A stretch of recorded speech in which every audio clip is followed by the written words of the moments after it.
యజ్ఞం ఎన్నో యజ్ఞములు చేసిన వాడితో సమానం ఓర్పు పట్టినవాడు. క్షమా సత్యం హి పుత్రికా, క్షమయే సత్యం, సత్యమే ఈశ్వరుడు. సత్యమేవేశ్వరో లోకే సత్యం పద్మాశ్రితా సదా, సత్యమూలాని సర్వాణి సత్యాన్నాస్తి పరమం పదం అంటాడు రాముడు. సత్యమే ఈశ్వరుడు, సత్యం శివం సుందరం.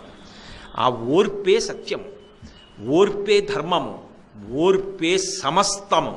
అసలు ఆ ఓర్పు లేని నాడు ఈ లోకము లేదు. ఎవరో చిన్నవాడికి కోపం వచ్చిందనుకోండి పర్వాలేదు, బాగా శక్తి ఉన్నవాడికి కోపం వస్తే వాడు లోకాలను పాడి చేసేయడు. ఎవరికి ఓర్పు ఎక్కువ ఉండాలంటే ఎవడు బాగా చదువుకున్నాడో, ఎవడు బాగా శక్తివంతుడో వాడే ఎక్కువ ఓర్పుతో ఉండాలి. నేను చాలా గొప్పవాడిని కాబట్టి నాకు ఓర్పు తక్కువ అంటే కుదరదు. పెద్ద పెద్ద స్థానములలో ఉన్న వారికి ఎక్కువ ఓర్పు ఉండాలి. కాబట్టి క్షమ ఇది తీసేస్తుంది, అది పెట్టేస్తుంది. ఇప్పుడు ఏమవుతుంది, ఇన్నాళ్ళు కోపం, ఇప్పుడు ఆ కోపం పోయింది, ఓర్పు, నవ్వుతాడంతే. ఓన్లెద్దరో అంటాడు. అది ఒక నాటకం, అలా జరుగుతుంటాయి లోకంలో అంటాడు అని తన కర్తవ్యంలో తాను ఉంటాడు. లేకపోతే తన కర్తవ్యం నశించిపోతుంది, విచలితుడైపోతాడు. అలా అవ్వకుండా ఊంచుకుంటాడు, ఊంచుకుని ముందుకెడతాడు. అది క్రోధము స్థానములో క్షమని తీసుకొచ్చి పెడుతుంది. అది షడ్వైరి వర్గాపహాం, అందుకు ఉపాసన. దాని చేత జన్మ ధరించాలని. కామము, క్రోధము, లోభము. లోభము అంటే స్వార్థం, ఎందుకైనా పనికొస్తుంది, ఎవ్వరికి ఏమీ ఇవ్వడం. ఏమంటే దీనికి మీరు ఓ 10 రూపాయలు ఇవ్వాలి అంటే ఎందుకు, మనసులో ఉంటే చాలదా? మరి మీ అబ్బాయికి మామిడి పళ్ళు పంపించడం ఎందుకు, మనసులో ఉంటే చాలదా? మరి మీ అబ్బాయి తినాలని మామిడి పళ్ళు పంపించావు, మనసులో ప్రేమ ఉంది కాబట్టి మామిడి పళ్ళు పంపించావు. భగవంతుడి విషయంలో మనసులో ఉంటే చాలదా అంటే మెట్ట వేదాంతం అంటారు. అది లోభము. అన్నీ ఉండిపోతాయి అనుకుంటూ ఉంటాడు. ఇవన్నీ నేను కూడబెట్టుకొని ఇవన్నీ నావి అన్న భావనతో తృప్తిని పొంది ఉండిపోవాలనుకుంటాడు. ఈ లోభము విరగడం అంత తేలిక విషయం కాదు. దాని అసాధ్యం కూడా. అది కానీ అంటుకోవాలి కానంటే ఒక్కసారి అది కానీ ఒక రూపాయితో అంటుకుంటే ఇంకా దొదలదు. అది ఎంత గొప్పగా ఉంటుంది అంటే, ఎలకల్ని పట్టుకోవడానికి ఈ మధ్యకాలంలో కొత్తగాను గమ్ ప్యాడ్స్ అని వస్తున్నాయి, జిగురుతో కూడుకున్నటువంటి పలకలు. దాని మీద ఏదో వడో ఓ పకోడియో పెట్టారనుకోండి, ఎలక దాని మీదకి ఎక్కుతుంది అంతే. స్థిరోభవ వరదోభవ ఏ కదలదు, కాళ్ళు దానికి అంటుకుపోయి అలాగే ఉంటుంది అంతే. ఒకవేళ నిజంగా పట్టిన వాడికి దయగలిగిన వాడు కూడా తీయలేదండి. అది ఎలా పట్టేసుకుంటుందో లోభం అలా పట్టేసుకుంటుంది. దాన్ని విరగ్గొట్టడం అన్నది అంత తేలిక విషయం కాదు. లోభం విరిగిపోవడానికి అమ్మవారు చేసేటటువంటి గొప్ప అనుగ్రహం ఏమిటంటే, అనిత్యత్వం గురించి ఆలోచించగలిగిన శక్తిని ఆవిడిస్తుంది. మంచిదేనయా, ఇలా రూపాయి రూపాయి రూపాయి రూపాయి రూపాయి రూపాయి కూడబెట్టావు, కూడబెడుతూ ఉండగా రోజు అయిపోయింది, వారాలు అయిపోయాయి, 15 రోజులు అయిపోయాయి, నెల్లాళ్ళు అయిపోయాయి, జీతం వచ్చింది, అతి తక్కువ ఖర్చు పెట్టుకున్నావు, బాగా దాచావు, కనీసం నువ్వు కూడా కడుపు నిండా తినలేదు, ఒంటి నిండా బట్ట కట్టుకోలేదు, ఒకరికి పెట్టింది లేదు. మంచిదే, కానీ ఒకనాడు శరీరము పతనమైపోయింది. అంటే నా ఉద్దేశం దుర్వినియోగం చేయమని కూడా నేను చెప్పట్లేదు. శరీరము పతనమైపోయింది, జీవుడు ఈ శరీరంలోంచి వెళ్ళిపోతాడు. వాడు ఏం చేయాలి, ఇంకో శరీరంలోకి వెళ్ళాలి. మళ్ళీ అక్కడికి వెళ్ళాక కూడా ఆకలి, దాహము ఇవన్నీ ఉంటాయిగా. అక్కడ ఓ పిల్ల ఉంటుంది, అక్కడ పిల్లలు ఉంటారు. అప్పుడు ఏ పుణ్యం ఉందని అడ్డుపెట్టి నీకు ఇస్తారు? పుణ్యం ఉంటే కదా ఏమైనా వచ్చేది. అదే కదా శంకరాచార్యుల వారి కనకధారా స్తోత్రం, చేసిన పుణ్యం లేకుండా భగవద్ అనుగ్రహం ఎక్కడి నుంచి వస్తుంది? ఒరే, ఇవాళ వీళ్ళందరూ నా చుట్టూ ఉన్నారు, కుటుంబంలో మంచిదే, భార్యని పోషించవలసిందే, భార్యకు గొలుసు చేయించవలసిందే, బిడ్డల్ని ప్రేమగా చూడవలసిందే, వాళ్ళకు కొంత పెట్టవలసిందే. వాళ్ళతో పాటు కనపడని వాడు ఇంకోడు ఉన్నాడు, నీ జీవుడు. వాడు ఇవాళ వీళ్లతో ఉన్నాడు. ఈ శరీరము ఊపిరి ఆగిపోతే ఇక వాడికి వీళ్ళకి సంబంధం లేదు. ఫోటో గోడ మీద అంతే. ఉత్తర క్షణం వాడి ఫోటో పెట్టేస్తారు అక్కడ. అంతవరకు ఎందుకు, ఈ శరీరాన్ని అలా తీసుకొచ్చి ఇలా ఇంటికి వచ్చేటప్పటికి అక్కడ బల్ల మీద ఫోటో పెట్టి ఉంటుంది దండేసి. అన్ని అనుబంధాలు పోయాయి. ఆ తర్వాత ఫోటో బాగుంది ఫ్రేమ్ అని పెట్టేవాడు ఉంటాడు. ఈ ఫోటో కన్నా కాస్త నవ్వుతున్న ఫోటో ఎక్కడైనా ఉంటే తెద్దురు అని ఈ ఫోటో తీసేసేవాడు ఉంటాడు.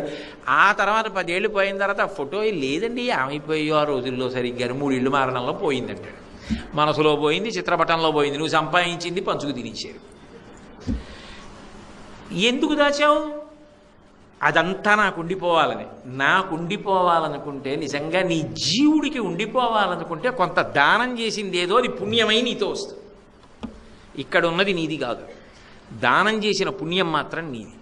ఈ శరీరంతో పల్లకి పట్టుకున్నది నీది, ఈ శరీరంతో ఒక దీనుడికి అన్నం పెట్టింది నీది, ఈ శరీరంతో 10 రూపాయలు ఒక దీనుడికి ఇచ్చింది నీది, ఈ శరీరంతో దేవాలయాన్ని తుడిచింది నీది, ఈ శరీరంతో నువ్వు ఒక ఉత్సవంలో ప్రదక్షిణం చేసింది నీది, ఈ శరీరంతో చేసిన పూజ నీది. ఈ శరీరాన్ని దాచుకుని సంపాదించింది దాచుకున్నది నీతో వచ్చింది కాదు. అనిత్యం. అనిత్యమైన దాని గురించి ఆలోచింపచేస్తుంది అమ్మవారు. అందుకే స్మర నిత్యమనిత్యతాం అంటారు. ఎన్నో ఆలోచిస్తూ ఉంటావు కదా, ఒక్కసారి కొంచెం ప్రతిరోజు 2 నిమిషాలు ఏమనుకోకి ఇలా చెప్పానని అబ్బాయి నేను చెప్పట్లేదు సుమండి, శాస్త్రాలు చెప్పిన మాట చెప్తున్నాను. 2 నిమిషాలు ఇంకొక విషయం కూడా ఆలోచించు. మా తాతగారు ఉండేవారు, మెళ్ళలో పెద్ద పెద్ద బంగారం గొలుసులు అవి వేసుకునేవారు, మంచి పండితుడు, పొన్నుకర్ర పట్టుకు తిరుగుతుండేవారు, చాలామందికి భోజనం పెట్టారు, ఓ సత్రం కట్టారు, ఓ గుడి కట్టారు, ఓ రామాలయం కట్టారు, ఎన్నో చేశారు. ఏరి ఆయన వెళ్ళిపోయారు. మా నాన్నగారు ఆయన మహాత్ముడు, ఎన్నో చేశారు, ఏరి వెళ్ళిపోయారు. నేను తర్వాత వరుస నాదే. కాబట్టి అనిత్యతాం. శరీరం ఉండదుగా, వాళ్ళేం సామాన్యులు గారు, మహామహులు, వాళ్ళు వెళ్ళిపోయారుగా. చంద్రశేఖరేంద్ర సరస్వతి మహాస్వామంతటి వారు శరీరం వదిలేరు, వివేకానందుడు వదిలేడు, రామకృష్ణ పరమహంస వదిలేరు, చంద్రశేఖర భారతి వదిలేరు, మహాత్మా గాంధీ వదిలేరు. నువ్వు వదలవు. మరి వదిలిపెట్టేసే లోపల, అనిత్యమైన శరీరం వదిలిపెట్టే లోపల ఇందులోకి వచ్చిన జీవుణ్ణి పాడు చేసేసుకుంటే ఎవరు ఉద్ధరిస్తారు? తర్వాత నువ్వు నేర్పిందేగా. తర్వాత గోదానం చేయమంటే వాడు చేస్తాడు, ఆ 11 రూపాయలు దానం చేస్తాడు. కాబట్టి ఇక్కడ ఉండగా అనిత్యమైన దానిని స్మరించడం అలవాటైతే నిత్యమైన దాని కోసం తాను దానం చేయడం అలవాటు. అరే ఇక్కడ ఉండగా ఆకలితో ఉన్నవాడికి పెట్టాలి, ఇది అవకాశం. ఇది నేను ఎవరికో పెట్టట్లేదు, నా జీవుడికి పెట్టుకుంటున్నా. రేపొద్దున్న ఈ పుణ్యం, ఇది రేపొద్దున్న పుణ్యమై అనుగ్రహిస్తుంది, ఇంకో శరీరంలో ఉండగా నన్ను కాపాడుతుంది. కాబట్టి నేను ఇది చెయ్యాలి. ఈ శరీరంతో దాచింది ఇక్కడ ఉండిపోతుంది, అక్కడికి పనికిరాదు ఇది అన్న భావన వస్తుంది. కురు పుణ్యమహోరాత్రం స్మరనిత్యమనిత్యతాం. నిత్యానిత్యములను గురించి ఆలోచింపచేస్తుంది. లోభము విరిగిపోతుంది. పాలలో ఉప్పరాయి పడింది అనుకోండి, విరిగిపోతుంది. గోవులోంచే పాలు వచ్చాయి, పాలు తోడుకుని పెరిగాయి. గోవులోంచే కదండి వచ్చాయి అని గోమూత్రం తెచ్చి పాలల్లో వేయండి, పాలు విరిగిపోతాయి. గోమూత్రము గోక్షీరము 2 గోవు కడుపులోంచే వచ్చినా మరి 2 అందులోంచే వచ్చాయి కదండి, విరిగిపోయిన పాలు రాలేదేమిటండి అంటే అదో అర్థం లేని చర్చ. అంతేగాని ఆ గోమూత్రం తెచ్చి గోక్షీరంలో పోస్తానంటే పాలు విరిగిపోతాయి. కాబట్టి మనిషి ఇక్కడ ఉండగా ఈ శరీరము అనిత్యము, ఎంతకాలం ఉంటుంది తెలియదు కదా. తెలియనప్పుడు ఇది ఉండగా నువ్వు చేసుకోలేకపోతే పాడవుతావు. లోభము విరగడానికి ఆమె నిత్యానిత్య స్మరణము చేయిస్తుంది, ఆ భావన లోపలికి వస్తుంది. అది త్యాగముతో బ్రతకడానికి కారణమవుతుంది. నీకుంది కాబట్టి పెట్టంటే ఎవడు పెడతాడు? నీకుంది కాబట్టి పెట్టంటే నాకుంది నిజమే సంపాదించుకున్నా, నువ్వు సంపాదించుకో అంటాడు. కాదయా, పెట్టుకుంటే తరిస్తావు, నీ జీవుడు తరిస్తాడు, అందుకు పెడతాడు. అందుకు కళ్యాణ మంటపం కడతాడు, అందుకు ఓ 10 మంది పేద పిల్లలకి పెళ్ళిళ్ళు చేస్తాడు, ఓ 50 మందిని చదివిస్తాడు, ఓ 100 మందికి అన్నం పెడతాడు. ఎందుకు చేస్తాడు? తన జీవుడు తరించాలి. లోభము విరిగేటట్టు చెయ్యగలిగినది ఆ తల్లియే. షడ్వైరి వర్గాపహాం. కామ క్రోధ లోభ మద. మదం అంటే గర్వం, అహంకారం. అయిందానికి కాందానికి ఇలా అంటుంటాడు. నేను ఎవరో తెలుసా మీకు అంటుంటాడు. ఆ నేనెవరో తెలుసా మీకు అని ఇలా చూపిస్తుంటాడే, అలా అన్నప్పుడల్లా సాధారణ అంటే మీ బోట్ల గురించి నేను మాట్లాడటం లేదు, మీరు పెద్దలు అటువంటి లక్షణం లేనివారు, నా బోటిగాడి గురించి చెప్తున్నది. మీరు ఎవరు వేసుకున్నారు ఇలా చక్కగా వింటున్నారు, నేనేగా ఇలా ఇలా అంటున్నది, ఇలా అంటుంటాడు. ఇలా అన్నప్పుడల్లా ఏం చెప్తాడు అంటే నేను తెల్లగా ఉంటాను, నేను పొడవుగా ఉంటాను, నాకు 10 పద్యాలు వచ్చు, నేను 1 గంటన్నర మాట్లాడతాను. ఇవన్నీ తనకి ఉన్నటువంటివి ఏవో గుణములను గురించి చెప్పి తన యందు ఆపాదించుకుని నేను అవి, అందుకని నేను గర్వపడుతూ ఉంటాను.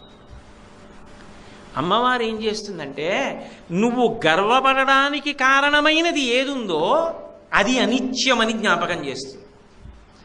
మాకురు ధనజన యవ్వన గర్వం హరతి నిమేషత్కాల సర్వం మాయామయమిదమఖిలం హిత్వా బ్రహ్మపదం త్వం ప్రవిశ విదిత్వా అంటారు శంకర భగవత్పాదులు.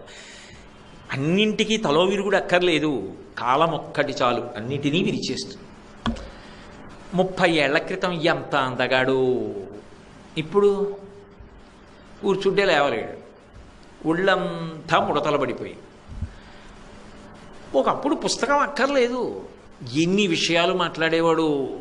ఇప్పుడు ఒక శ్లోకం చెప్పడానికి మొదటి పాదం చెప్పి 2వ పాదం తడువుకుంటాడు. ఏది ఆ స్ఫురణ శక్తి పోయింది. తను చదువుకున్నవే ఏమి జ్ఞాపకానికి రావట్లేదు, మరిచిపోతాడు అన్నీ. తాళం చెవులు ఇలా తీసి అలా పెడతాడు, ఎక్కడ పెట్టాడో మరిచిపోయాడు, పద్యాలు మరిచిపోయాడు, శ్లోకాలు మరిచిపోయాడు. ఇలా పంచాంగంలో తిరి చూసి ఆ తిరి చెప్పపోయి మళ్ళీ పంచాంగం తీసి చూస్తూ ఉంటాడు. విష్ణు సహస్రనామం చెప్పలేడు. ఎందుకని?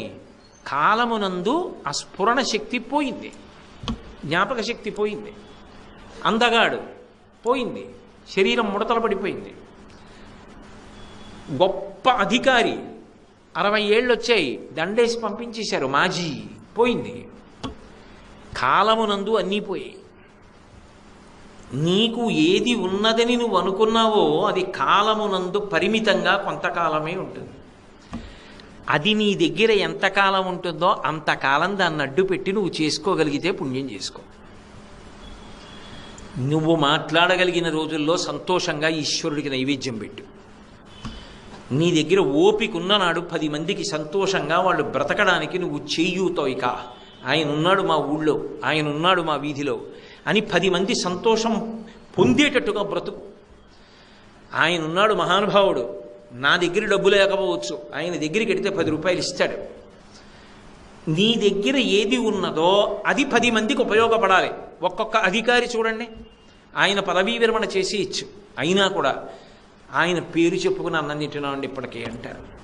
2 చేతులు ఎత్తి నమస్కారం చేస్తారు. ఒక్కొక్కడు ఆయన వెళ్ళిపోయాడండి అంటారు. ఇద్దరూ అదే పదవిలో కూర్చున్న వాళ్ళే.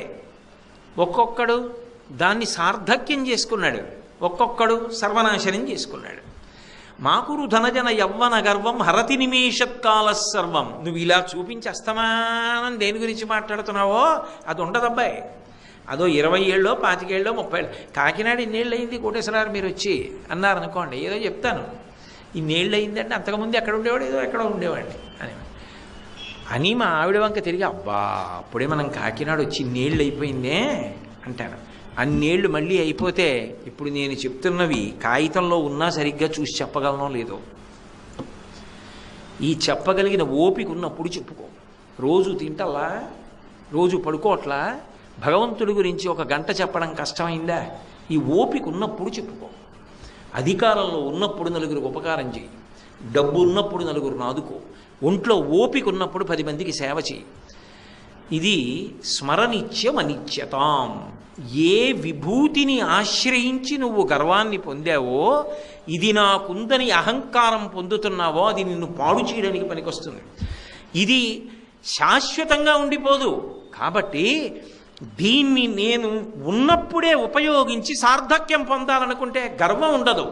దాన్ని ఎంతమందికి ఉపయోగించి నేను ధరించాలా అని వినయం వచ్చి సద్వినియోగం చేసుకుంటాడు, గర్వం పోతుంది అక్కడ. నేనేముందండి, మహానుభావులు ఎంతమంది ఎంత సేవ చేసిన వాళ్ళు ఉన్నారో తెలుసా? నేనేమిటి, నేను చేసింది ఎంత పాట అంటారు అంటాడు, వినయంతో ఉంటాడు. తాను గర్వించడానికి కారణభూతమైన విభూతి ఏది ఉన్నదో అది శాశ్వతము కాదన్న భావన ప్రవేశపెట్టి అహంకారమును తొలగించగలిగినటువంటి తల్లి ఆమెయే. షట్వైరి వర్గాపాం.